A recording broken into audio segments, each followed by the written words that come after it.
நீலகிரி மாவட்டம் கோத்தகிரி அருகே இருக்கக்கூடிய கொடநாடு பங்களாவில் கடந்த 2017ஆம் ஆண்டு கொலை மற்றும் கொள்ளை சம்பவம் நடைபெற்றது. அப்போது இரவு காவலாளி ஓம் பகதூர் என்பவர் படுகொலை செய்யப்பட்டார்.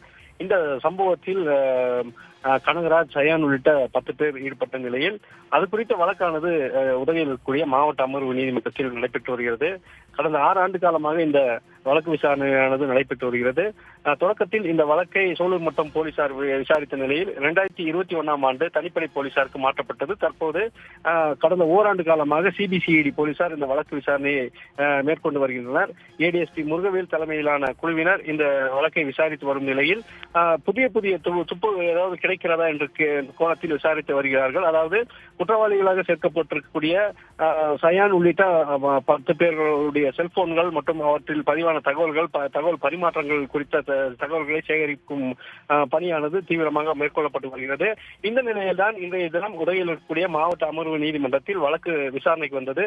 அப்போது இந்த குற்றம் சாட்டப்பட்டோர் தரப்பில் வாளையார் மனோஜ் மட்டுமே ஆஜராகினார். அதே போல சிபிசிஐடி தரப்பில் ஏடிஎஸ்பி முருகவேல் தலைமையிலான போலீசாரும் அதே போல சிறப்பு வழக்கறிஞர்கள் ஷாஜகான் மற்றும் கனகராஜ் ஆகியோரும் ஆஜராகினார். அப்போது சமீபத்தில் அதாவது சிடிஆர் கால் டீடைல் ரெக்கார்டர் என்று சொல்லக்கூடிய திருச்சியில் உள்ள அந்த சிடிஆரில் பதிவாகக்கூடிய தகவல்களை ஆய்வு செய்வதற்காக அகமதாபாத்திலிருந்து திருச்சிக்கு வந்து சென்ற நிபுணர் குழு இன்னும் அறிக்கை தரவில்லை என்றும் அதில் முதற்கட்டமாக அவர்கள் அறிக்கையை சேலம் நீதிமன்றத்துக்கு அனுப்பி வைப்பார்கள் என்றும் அந்த அறிக்கை கிடைத்த பின்னர் தான் அடுத்த கட்ட விசாரணையை தொடங்க வேண்டும் என்பதனால் வழக்கு விசாரணைக்கு கால அவகாசம் கேட்கப்பட்டது.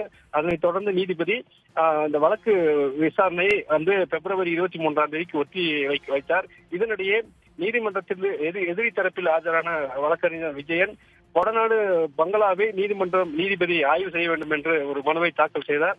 அதனை பெற்றுக்கொண்ட நீதிபதி அதற்கு உடனடியாக 23ஆம் தேதி பதிலளிக்குமாறு அரசு தரப்புக்கு உத்தரவிட்டார். குறிப்பாக சொல்ல வேண்டும் என்றால் எதிரி தரப்பில் இன்று தாக்கல் செய்யப்பட்ட மனுவானது கொடநாடு கொள்ளை சம்பவம் நடைபெற்ற இடத்தில் பல்வேறு பணிகள் மேற்கொள்ளப்பட்டிருப்பதாகவும் தடயங்களை அளிப்பதற்கான நடவடிக்கை எஸ்டேட் நிர்வாகம் எடுத்திருப்பதாக குறிப்பிட்டிருந்தார்.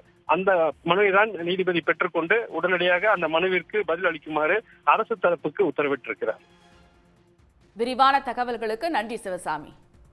உடனுக்குடன் செய்திகளை தெரிந்து கொள்ள சன் நியூஸ் பெல் ஐகானை கிளிக் பண்ணுங்க.